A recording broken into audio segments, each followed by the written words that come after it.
नमस्कार। बोकारो ग्रामीणों का विरोध। बोकारो इस्पात नगर से सटे धनखरी बस्ती को रेलवे के द्वारा लगभग 16 परिवार के घर हटाने को लेकर नोटिस जारी किया गया है।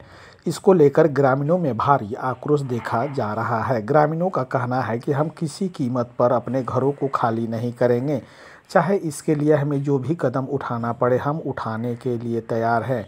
जानकारी के मुताबिक 22 जुलाई को रेलवे के द्वारा धनखरी बस्ती के 16 परिवार के लगभग 25 घरों को खाली कराने का नोटिस जारी किया गया है। रेलवे के द्वारा गांव को अतिक्रमण क्षेत्र घोषित किया गया है।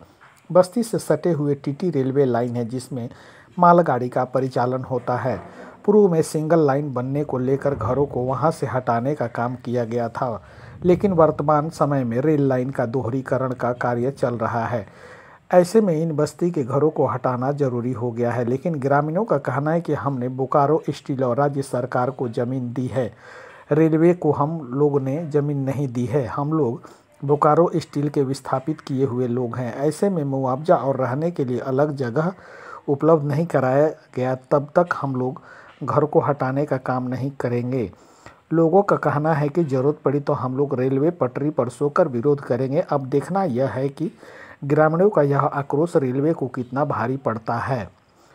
ग्रामीण रेलवे प्रबंधन से और बीएसएल प्रबंधन से हम बोलना चाह रहे हैं कि ये जो रेलवे बैठा है ये आज से नहीं है, ये घर आज से नहीं है, ये नयो करने से 100 साल से ही घर है और बहुत तरह के आया। वो जो 8 घर को पहले तोड़ा गया उसमें वो बोला था सेल और बीएसएल कि हम आपको साइड देंगे, मुआवजा देंगे, ज़मीन देंगे और आपको नौकरी भी देंगे, नियोजन भी देंगे, लेकिन ऐसा हुआ नहीं। बरगला के काहे कि उस समय बुजुर्ग बूढ़ा जब सब था, मेरा परदादा था, दादा था, उस समय वो नहीं ले पाया।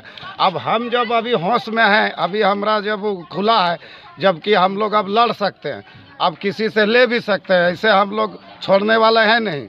तो इसलिए हमारा यही मांग है, हमारा सेल से ज़मीन तो हालांकि हम सेल को भी दिए थे, अब सेल रेलवे को दिया, तो हमारा यही मांग है हमारा सेल से भी और रेलवे से भी कि हमको सही मुआवजा मिले, नियोजन मिले, हमको साइड मिले और हमको मतलब वो बढ़िया से हमको जगह दे दे, हमको रूम बनाएंगे, जो हमारा टूटेगा उसका भी मुआवजा दे दे।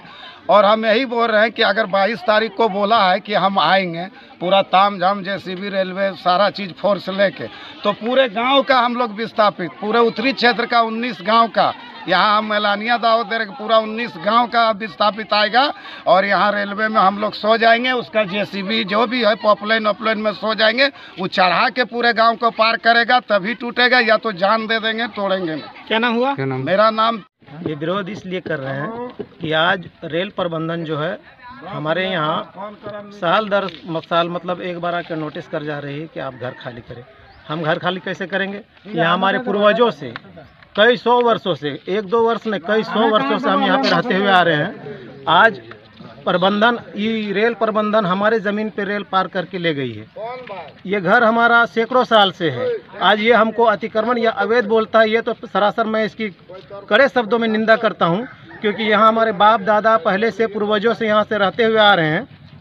और जहाँ तक रही बात ये रेल प्रबंधन की, ये रेल प्रबंधन हमको नोटिस ना करके हमको से राज्य सरकार ये बीएसएल नोटिस करे, क्योंकि हमने ज़मीन राज्य सरकार को दिया है, से रेल प्रबंधन को नहीं दिया है। रेल प्रबंधन जिस तरह बोलती है कि आपको हम नहीं जानते, तो मैं भी ये कहना चाहता हूँ रेल प्रबंधन से कि मैं भी रेल प्रबंधन को नहीं जानता हूँ, क्योंकि ज़मीन हमने राज्य सरकार को दिया है और राज्य सरकार आके हमसे कहे कि आप ज़मीन खाली करें। राज्य सरकार हमारे लिए कुछ नहीं किया, बीएसएल प्रबंधन हमारे लिए कुछ नहीं किया, क्योंकि उनका कॉल था कि जब हम ज़मीन यहाँ पे आपका पेमेंट करेंगे तो उस समय हम नौकरी देंगे, स्कूल देंगे, बिजली देंगे, पानी देंगे, सड़क देंगे, सारा जितना भी सुख सुविधा है जो एक विस्थापित को मिलना चाहिए, अगर उठाएंगे तो उसका पुनर्वासित करेंगे।